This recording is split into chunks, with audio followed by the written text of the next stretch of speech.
Ce film est une bouse absolue. Et crois-moi bien, des films nuls, j'en ai vu dans ma vie. Et j'y croyais personnellement, et j'avais envie que ça soit bien. Après The Last of Us, Gran Turismo et Uncharted, on se disait que Sony allait faire quelque chose de cool. Mais Until Dawn, quelle déception. Et surtout, une très très mauvaise adaptation. Le concept de revivre chaque nuit une nouvelle mort comme dans Happy Birthday donnait vraiment envie. Mais là c'est nul, et quand je dis c'est nul, c'est vraiment nul. Nous on a trouvé ça éclaté. Les acteurs sont nuls, les dialogues sont nuls, les mises en scène sont nulles. Et concrètement, à part quelques petites rêves par-ci par-là au jeu, ce film il a rien de Until Dawn. Il n'y a aucun développement de personnages, ils vont se trahir et se disputer toutes les nuits, et à la fin du film, c'est les meilleurs potes du monde.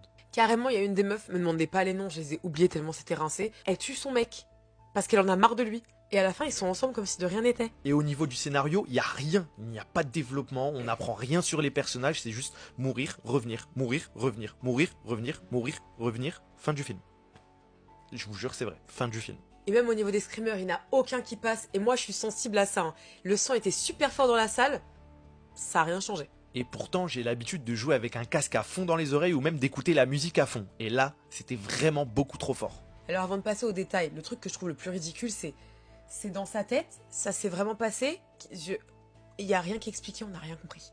Et bah tiens, vu que tu parles de trucs ridicules, on en a vu des choses ridicules dans ce film. On a vu un troll géant, on a vu une sorcière, on a vu une fille se faire posséder, on a vu des gens exploser en 1000 morceaux après avoir bu de l'eau. Ils ont bu de l'eau, ils ont explosé en 1000 morceaux, on sait même pas pourquoi. Ah si, on sait pourquoi. C'est parce qu'en fait, attendre, c'était trop facile et tu peux pas survivre à la nuit juste en faisant rien.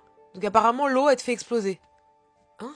Mais le pire du pire, c'est que le méchant du film explose lui-même à cause de quelques gouttes d'eau. Il y a de l'eau qui coule dans son café, il boit son café et il explose en 1000 morceaux. Donc le gars était dans Prison Break pour exploser en 1000 morceaux dans ce film. Et franchement, nous, on est vraiment pour les adaptations, les prises de liberté. Mais là, si vous retirez Until Dawn du titre, personne va le voir, le film. Et ça a clairement rien d'un Until Dawn. Il y a des petites rêves par-ci par-là, comme on disait, et c'est tout. Mais comme on est quand même sympa et qu'on a fait le jeu je ne sais combien de fois, on va vous faire une vidéo sur les easter eggs présents dans le film qui font référence au jeu.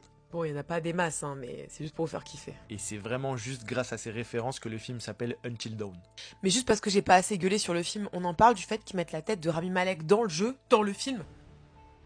Je pense que vous avez pas trop compris ce qu'elle a dit. En fait, ils ont pris les pixels de Rami Malek dans le jeu, donc sur PS4, et ils ont pris un screen du jeu et ils l'ont mis en photo dans le film sur une fiche. Ça a aucun sens. Au lieu de mettre la tête de Rami Malek. Ou juste de mettre son nom. Parce que les fans auraient compris qui il est. Juste c'est écrit Josh avec une petite feuille, on aurait compris. Mais non. Ridicule.